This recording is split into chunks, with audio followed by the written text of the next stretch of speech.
warahmatullahi wabarakatuh. Perkenalkan, nama saya Sukma Kencana dengan NIM 12080222084 dari kelas 2B Agroteknologi. Baiklah, di sini saya akan menjawab pertanyaan dari Ibu Sri Utami Lestari untuk mengisi ujian tengah semester dari mata kuliah dasar-dasar ilmu tanah. Pertanyaan pertama, jelaskan proses pembentukan tanah dan jelaskan faktor-faktor yang mempengaruhi proses pembentukan tanah. Pembentukan tanah dimulai dari batu-batuan dan mineral yang melalui proses pelapukan akan membentuk yang namanya bahan induk. Kemudian setelah terbentuk bahan induk melalui proses genesa, maka akan terbentuklah yang namanya profil tanah. Nah, proses pembentukan tanah tersebut disebut dengan pedogenesis. Batu-batuan dan mineral tadi akan membentuk yang namanya bahan induk. Nah, bahan induk tersebut terbentuk melalui proses pelapukan. Proses pelapukan sendiri merupakan proses alamiah yang terjadi atau yang berlangsung melalui pelapukan atau transformasi batuan-batuan dan mineral-mineral menjadi bagian-bagian yang lebih kecil. Nah, proses pelapukan dibedakan menjadi dua, yakni ada pelapukan fisik dan pelapukan kimia.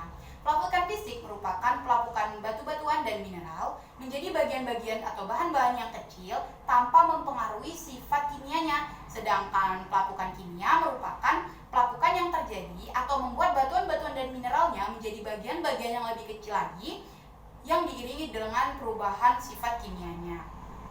Kemudian, setelah menjadi bahan induk melalui proses genesa tanah akan terbentuklah yang namanya profil tanah. Kemudian faktor-faktor yang mempengaruhi proses pembentukan tanah itu ada 5. Yang pertama ada iklim, organisme, yang ketiga ada bahan induk, yang keempat ada topografi atau relief, dan yang kelima ada waktu. Yang pertama iklim. Iklim merupakan faktor yang paling penting atau yang paling utama dalam proses pembentukan tanah. Karena komponen iklim yang paling penting dalam proses pembentukan tanah adalah suhu dan curah hujan. Suhu dan curah hujan akan berfungsi sebagai intensitas fisik tanah kimia dan kimia tanah. Kemudian yang kedua adalah organisme. Organisme berpengaruh terhadap proses pembentukan tanah di dalam proses pelapukan kimiawi dan pelapukan organiknya. Kemudian yang ketiga ada bahan induk. Bahan induk merupakan bahan yang asalnya dari tanah. Bahan induk ini berfungsi untuk mengetahui intensitas tanahnya dan juga vegetasi apa sih, tanaman apa yang dapat tumbuh di tanah tersebut. Kemudian yang keempat adalah topografi atau relief. Nah, topografi atau relief ini berfungsi untuk mengetahui tebal tipisnya tanah tersebut. Dan yang terakhir adalah waktu. Waktu sangat berpengaruh terhadap proses pembentukan tanah karena proses pembentukan tanah berlangsung dengan berjalannya waktu, di mana dengan adanya waktu, maka tanah akan berubah dari tanah muda berubah ke tanah dewasa dan nantinya akan berubah ke tanah tua. Baiklah, pertanyaan kedua, sebutkan 3 sistem klasifikasi tanah yang ada di Indonesia dan klasifikasi tanah manakah yang paling banyak digunakan. Nah, sistem klasifikasi tanah terbagi menjadi 3, yakni ada sistem klasifikasi tanah nasional atau disebut sebagai Dudal Sutroharjo. Yang kedua ada sistem klasifikasi tanah internasional atau dikenal dengan taksonomi tanah atau soil taxonomy USDA. Dan yang ketiga ada sistem FAO atau UNESCO. Nah, sistem klasifikasi tanah yang sering digunakan adalah sistem klasifikasi tanah internasional atau dikenal sebagai taksonomi tanah atau soil taxonomy USDA. Nah, sistem ini digunakan sejak tahun 1980 setelah disahkan oleh Kongres Nasional Himpunan Ilmu Tanah Indonesia. Jadi sistem klasifikasi tanah yang banyak digunakan itu adalah taksonomi tanah atau soil taxonomy USDA. Pertanyaan ketiga, jelaskan mengapa pentingnya memperbaiki tanah dalam proses pertumbuhan pertumbuhan dan produksi tanaman. Nah, pentingnya memperbaiki tanah adalah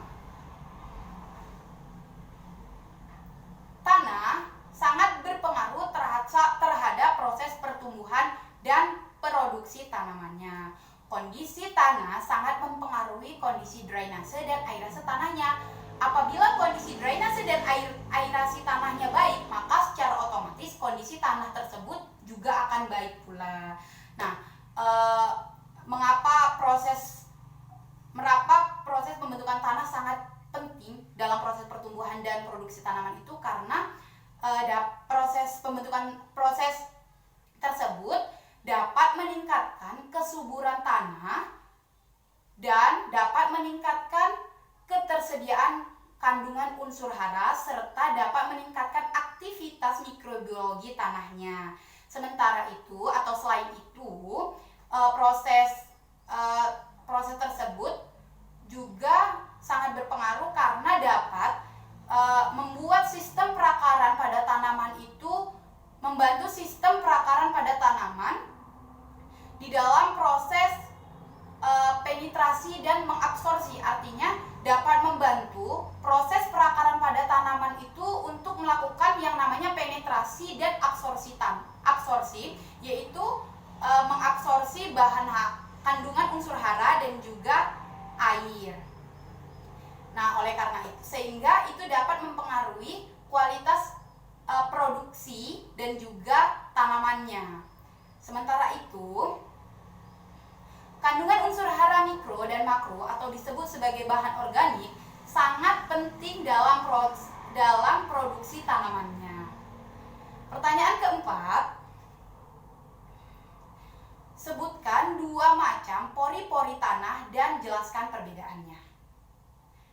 Pori-pori tanah terbagi menjadi 2 macam, yakni ada pori-pori tanah kasar yang disebut sebagai makropor, dan juga yang kedua ada pori-pori tanah halus yang disebut sebagai mikropor. Perbedaannya di mana pori-pori tanah kasar ini berisi udara dan air gravitasi. Maksud air gravitasi ini adalah air yang lama-kelamaan akan hilang oleh gaya gravitasi. Nah, oleh karena itu, pori-pori tanah kasar ini sulit untuk mempertahankan air sehingga tanahnya banyak mengalami kekeringan. Kemudian pori-pori tanah halus itu berisi air dan juga berisi udara dan juga air kapiler. Baiklah, itu tadi merupakan pertanyaan yang bisa saya jawab. Saya akhiri. Assalamualaikum warahmatullahi wabarakatuh.